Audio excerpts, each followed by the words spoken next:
बिस्मिल्लाहिर्रहमानिर्रहीम। Structure of carboxylic acid हम पढ़ेंगे।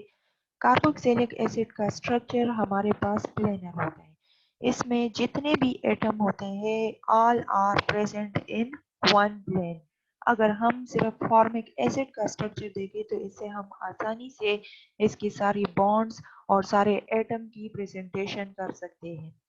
हम देखते हैं कि कार्बोक्सिलिक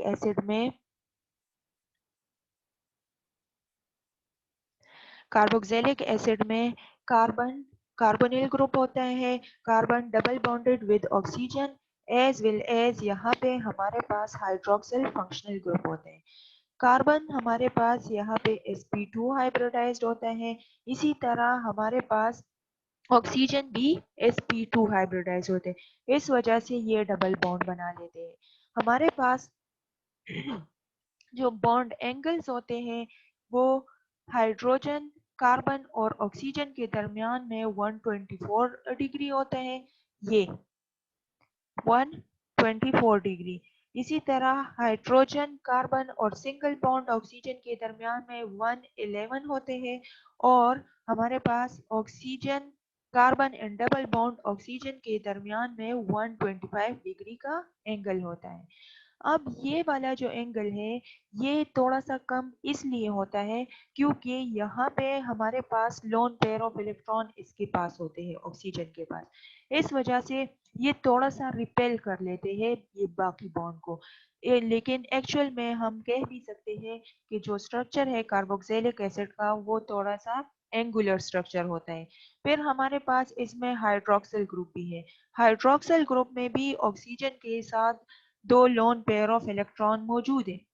तो इन लोन पेयर ऑफ इलेक्ट्रॉन की वजह से हमारे पास क्या होगा कि जो टेट्राहेड्रल ज्योमेट्री हम कह सकते हैं इसकी, तो वो डिस्टर्ब हो जाएगी। इसकी वजह से ये दो लोन पेयर ऑफ इलेक्ट्रॉन इस इन बॉन्ड्स को थोड़ा सा रिपेल करेंगे, जिसकी वजह से हमारे पास कार्बन ऑक्सीजन और हाइड्रोजन के दरमियान में बॉन्ड एंगल 106 आ जाएगा। सेकंड हम कार्बन और ऑक्सीजन डबल बॉन्ड की बॉन्ड लेंथ की बात करते हैं। तो कार्बन एंड ऑक्सीजन की बॉन्ड लेंथ हमारे पास 1.26 एंगस्ट्रॉम है। It is less than the carbon oxygen single bond because of what, because here a pi bonding present. और पाई बॉन्डिंग की वजह से हमारे पास यहाँ पे फोर्सेस ऑफ अट्रैक्शन इनके दरमियान में ज्यादा होती है। इस वजह से इसकी बॉन्ड लेंथ कम होती है, जबकि इन दोनों की बॉन्ड लेंथ अपने ही जो स्टैंडर्ड फॉर्म में होती है उसमें हमारे पास एग्जिस्ट करती है। तो carbon and oxygen double bonded bond length is 1.26 angstrom and carbon oxygen bond length is 1.32 angstrom. Now reactivity की हम बात करते हैं तो हमारे पास carboxylic acid is a highly reactive molecule and as we know that it contain a carbonyl functional group, but the reactivity is not because of nucleophilic addition reaction. जिस तरह एल्डिहाइड और कीटोन में हमारे पास न्यूक्लियोफिलिक एडिशन रिएक्शन होते हैं कहाँ पे, on the place of carbon atom. कैसे कि जो हाइड्रो ऑक्सीजन एटम है इट इज हाईली इलेक्ट्रोनेगेटिव। ये यहाँ से पाई इलेक्ट्रॉन लेके नेगेटिवली चार्ज हो जाते हैं। जब नेगेटिवली चार्ज होंगे तो यहाँ पे कार्बन पे पॉजिटिव चार्ज आएगा। अब हम क्या कहते हैं कि जो कार्बोनिल ग्रुप है it is a polar group and the positive charge is maximum and nucleophilic reaction will be occur। लेकिन इस मॉलिक्यूल में हमारे पास हाइड्रोक्सिल ग्रुप भी प्रेजेंट है। तो इस वजह से हमारे पास एल्डिहाइड या कीटोन की तरह ये न्यूक्लियोफिलिक रिएक्शन नहीं करते। क्यों क्यों नहीं करते? क्योंकि जब यहाँ पे पॉजिटिव चार्ज क्रिएट होता है तो जो साइड में इसके पास हाइड्रोक्सिल ग्रुप मौजूद होता है साइड पे, उसके पास लोन पेयर ऑफ इलेक्ट्रॉन है। तो वो क्या कर लेते हैं कि अपने लोन पेयर ऑफ इलेक्ट्रॉन का जो इफेक्ट है वो शिफ्ट कर लेते हैं इस पॉजिटिवली चार्ज कार्बन एटम की तरफ। तो इस वजह से ये वाला जो ग्रुप है पोलर ग्रुप है ये स्टेबल हो जाता है और रिएक्शन खास होती है because of this hydroxyl group. Hydroxyl group में चेंजेस आएगी तो हमारे पास कॉरेस्पॉन्डिंग कंपाउंड बनेंगे। तो हम कहते हैं कि कार्बोक्सिलिक एसिड की reaction due to hydroxyl group होती है। हमारे पास कार्बोक्सिलिक एसिड की chemical reaction because of hydroxyl group होती है and the hydroxyl group is replaced by any atom और group of atom to obtain a different derivatives of carboxylic acid. और हमारे पास इसकी रिएक्शन की वजह से जो कंपाउंड बनते हैं वो क्या होते हैं, कार्बोक्सिलिक एसिड के डेरिवेटिव्स होते हैं। Now, reaction of carboxylic acid. Conversion to the carboxylic acid derivatives. Reaction की वजह से carboxylic acid different carboxylic acid के डेरिवेटिव्स में कन्वर्ट हो जाते हैं। सबसे पहले आते हैं एसाइल हैलाइड या एसिड हैलाइड की तरफ। Acyl halide is a carboxylic acid derivatives in which OH group of carboxylic acid is replaced by X and X represent halogen. Halogens are fluorine, chlorine, bromine, iodine, etc. How this is prepared? हम इसको different method से prepare कर सकते हैं। First, या तो हम इसको थायोनाइल क्लोराइड के साथ रिएक्ट करके हासिल करते हैं या हम इसको फास्फोरस पेंटा क्लोराइड की प्रेजेंस में हासिल करते हैं। क्या होगा कि थायोनाइल क्लोराइड जब हाइड्रो कार्बोक्सिलिक एसिड के साथ रिएक्शन करते हैं तो थायोनाइल का जो SO ग्रुप है वो क्या करेगा, हाइड्रोक्सिल के ऑक्सीजन के साथ बॉन्ड बना के SO2 बना लेगा, जबकि क्लोराइड आएगा और वो यहाँ पे बॉन्ड बना लेगा और यहाँ पे हमारे पास जो हाइड्रोजन है वो एक क्लोराइड के साथ बॉन्ड बना के HCl बना लेगा।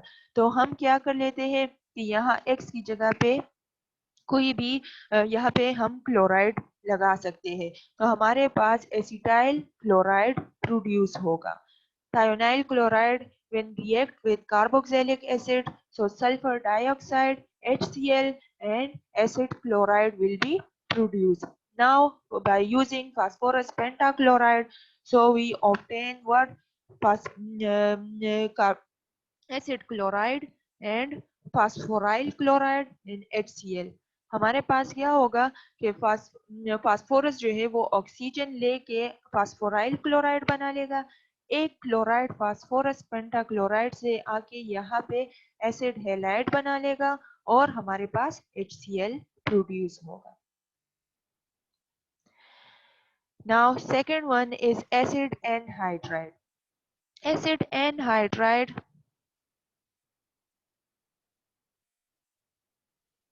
Acid anhydride. एनहाइड्राइड हमारे पास क्या होते हैं कि हर वो मॉलिक्यूल जिसमें से वाटर कंटेंट रिमूव हो जाए, so we call it anhydride. अगर एसिड से वाटर मॉलिक्यूल रिमूव हो जाए तो हम इसको एसिड एनहाइड्राइड कहेंगे। हमारे पास क्या होते हैं कि दो मॉलिक्यूल ऑफ एसिटिक एसिड या दो molecule of carboxylic acid combine in the presence of dehydrating agent like phosphorus pentaoxide, sulfuric acid etc. की प्रेजेंस में हम क्या करते हैं कि दो मॉलिक्यूल की कंडेंसेशन करते हैं। कंडेंसेशन से क्या होगा कि हमारे पास जो हाइड्रोक्सिल ग्रुप है, एक हाइड्रोक्सिल से हाइड्रोजन आएगा और दूसरा पूरा हाइड्रोक्सिल ग्रुप कंबाइन होकर वाटर की फॉर्म में निकल जाते हैं। जो पीछे रह जाता है ऑक्सीजन एटम, वो इस दूसरे ग्रुप के साथ बॉन्ड बना लेता है और हमारे पास एसिड एनहाइड्राइड प्रोड्यूस होते हैं। अब जो कार्बोक्सिलिक एसिड हम यहाँ पे यूज करते हैं उसके मुताबिक हम इसका नाम लिखेंगे। अगर ये दोनों मॉलिक्यूल एसिटिक एसिड हुए तो जो हमारे पास एसिड एनहाइड्राइड बनेगा उसको हम एसिटिक एनहाइड्राइड कहेंगे। अगर ये दोनों मॉलिक्यूल फॉर्मिक एसिड थे तो हमारे पास प्रोडक्ट में फॉर्मिक एनहाइड्राइड बनेगा।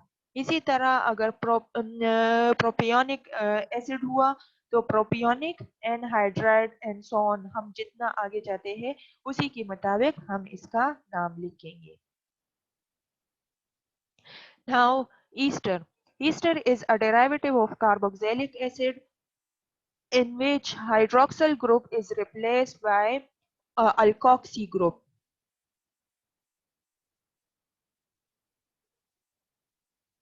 Hydroxyl group is replaced by alkoxy group. हम क्या करते हैं कि इसको जब प्रोड्यूस करते हैं तो कार्बोक्सिलिक एसिड को रिएक्ट करते हैं अल्कोहल के साथ in the presence of sulphuric acid, तो हमारे पास क्या होगा, वाटर मॉलिक्यूल इसमें से रिमूव होगा और हमारे पास ईस्टर प्रोड्यूस होगा. This reaction was first introduced by Fischer. Fischer was a scientist and he first time um, discover ester by using alcohol reacting with carboxylic acid in the presence of what, in the presence of sulfuric acid. Fischer ने क्या किया था कि alcohol को react किया था carboxylic acid के साथ, तो इसको एक न्यू कंपाउंड मिला था जिसको ईस्टर का नाम दिया. और एक ईस्टर में हमारे पास क्या होते हैं कि हाइड्रोक्सिल का, कार्बोक्सिलिक एसिड का हाइड्रोक्सिल ग्रुप रिप्लेस्ड हो जाता है अल्कोक्सी ग्रुप ऑफ ईथर पे, अल्कोक्सी ग्रुप ऑफ अल्कोहल पे, तो हमारे पास कॉरेस्पॉन्डिंग कार्बो ईस्टर प्रोड्यूस होंगे and this process is known as a Fischer esterification. Second, हम क्या कर सकते हैं कि इसको एसिड हैलाइड से भी प्रिपेयर कर सकते हैं as well as acid anhydride से भी प्रिपेयर कर सकते हैं. एसिड हैलाइड से प्रिपेयर करेंगे तो सिंपल हमारे पास अल्कोहल का H जो है वो हेलोजन के साथ बॉन्ड बना के HCl बना लेगा और यहाँ पे जो अल्कोक्सी ग्रुप था वो बॉन्ड बना लेगा किसके साथ, इस ऑक्सीजन इस कार्बोनिल ग्रुप के साथ. इसी तरह अगर हम दोबारा किसी एसिड एनहाइड्राइड के साथ रिएक्शन करना चाहे तो हमारे पास क्या होगा कि जो पॉजिटिव प्रोटॉन होगा वो ऑक्सीजन के साथ बॉन्ड बना लेगा, सही है, और यहाँ पे हमारे पास अल्कोक्सी ग्रुप इस कार्बन के साथ बॉन्ड बना लेगा, तो हमारे पास इससे प्रोड्यूस होगा कार्बोक्सिलिक एसिड एंड ईस्टर. अगर हम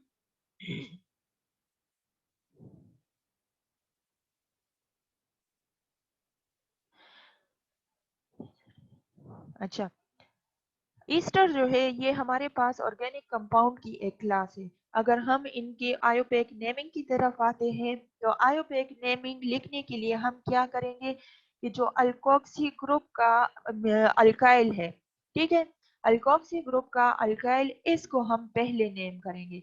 मतलब यहाँ पे हमारे पास मीथाइल हुआ तो हम कहेंगे कि मीथाइल एंड ये ग्रुप जो है इन कार्बन को काउंट करेंगे, यहाँ पे 2 कार्बन है तो हम कहेंगे यहाँ पे, और यहाँ पे हमारे पास फिलहाल इथाइल है तो हम कहेंगे इथाइल इथानोवेट, इस ग्रुप को इथानोवेट कहेंगे. अगर यहाँ पे मीथाइल हुआ तो मीथाइल इथानोवेट, ठीक है. तो हमारे पास आयोपेक नेमिंग ईस्टर की इस तरह आएगी, जो अल्कोक्सी ग्रुप का अल्काइल है इसको पहले नेम करेंगे और फिर बाद में इस बाकी कार्बन एटम को नेम करेंगे.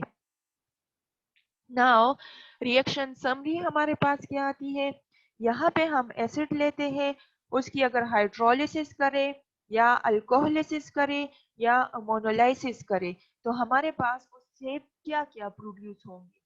अगर हम एसिड एनहाइड्राइड ले लें, सॉरी एसिड क्लोराइड ले लें, एसिड क्लोराइड की हाइड्रोलिसिस से हमारे पास क्या प्रोड्यूस होगा, कार्बोक्सिलिक एसिड प्रोड्यूस होगा और HCl प्रोड्यूस होगा, ठीक है.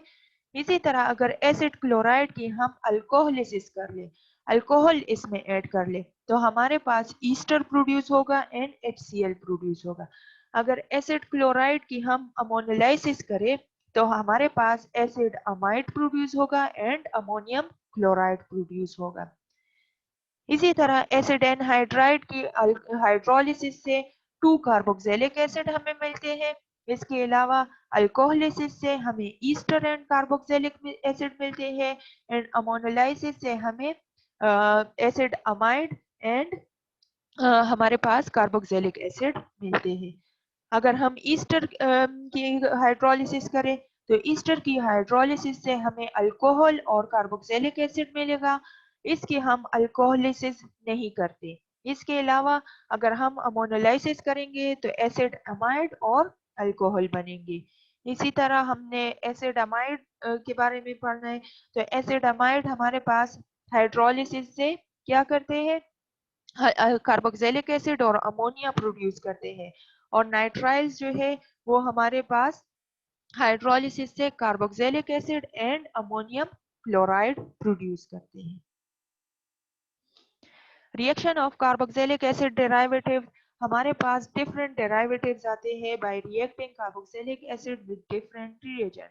इससे हमारे पास acid halide, ester, amide, nitriles and acid anhydride produce होते हैं। How these are reacting? अच्छा, फर्स्ट जो है reaction with acid anhydride. Acid anhydride हमारे पास न्यूक्लियोफिलिक रिएक्शन करेगा।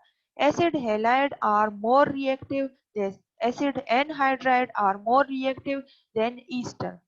एसिड हैलाइड क्यों रिएक्टिव है?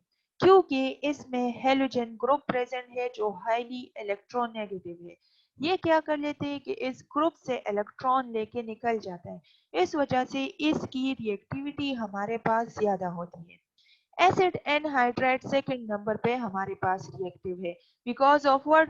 लोन पेयर ऑफ इलेक्ट्रॉन की वजह से भी एंड कार्बोनिल ग्रुप की वजह से भी। फिर ईस्टर की बात करते हैं तो ईस्टर थर्ड नंबर पे है क्योंकि वहां पे बल्कि ग्रुप्स प्रेजेंट होते हैं और रिएक्शन करने के लिए हमें कंडीशन थोड़ी सी हाई रखनी पड़ती है। अब आते हैं फर्स्ट हाइड्रोलिसिस की तरफ, हाइड्रोलिसिस ऑफ एसिड एनहाइड्राइड। अगर हम वाटर मॉलिक्यूल को एसिड एनहाइड्राइड के साथ रिएक्ट करते हैं तो हमारे पास क्या प्रोड्यूस होंगे? हमारे पास इसमें से 2 molecule of carboxylic acid produce होगा। वाटर का एक हाइड्रोजन आएगा, वो इस ऑक्सीजन के लोन पेयर के साथ बॉन्ड बना लेगा और जो हाइड्रोक्सिल ग्रुप होगा वो इसके साथ बॉन्ड बना के कोरिस्पॉन्डिंग 2 कार्बोक्सिलिक एसिड हमारे पास बना लेते, 2 मॉलिक्यूल ऑफ कार्बोक्सिलिक एसिड बना लेते। अगर ये एसिड एनहाइड्राइड एसिटिक एनहाइड्राइड हुआ तो हमारे पास 2 मॉलिक्यूल ऑफ एसिटिक एसिड बनेंगे। अगर ये हमारे पास फॉर्मिक एनहाइड्राइड हुआ तो 2 मॉलिक्यूल ऑफ फॉर्मिक एसिड बनेंगे। Now reaction of Easter. Easter की अगर हम हाइड्रोलिसिस करते हैं तो इस रिएक्शन को सपोनिफिकेशन ऑफ ईस्टर कहते हैं। सपोनिफिकेशन ऑफ ईस्टर हमारे पास एक प्रोसेस है जिसमें हम क्या करते हैं कि फैट्स को कन्वर्ट करते हैं सोप में, मतलब सोप हमारे पास इसमें बनता है। तो अब क्या है कि ईस्टर जो है वो सोडियम हाइड्रोक्साइड के साथ in the presence of water heat करते हैं तो हमारे पास क्या प्रोड्यूस होगा? Sodium salt of acetic acid produce होगा और अल्कोहल प्रोड्यूस होगा and this reaction is known as a saponification. इसमें हम ईस्टर से क्या प्रोड्यूस करते हैं? ईस्टर से हम सोप की प्रोडक्शन करते हैं। मुख्तलिफ फैट्स और इन चीज़ों को जब हम यूज़ करते हैं तो हम इससे सोप बनाते हैं, साबुन बनाते हैं।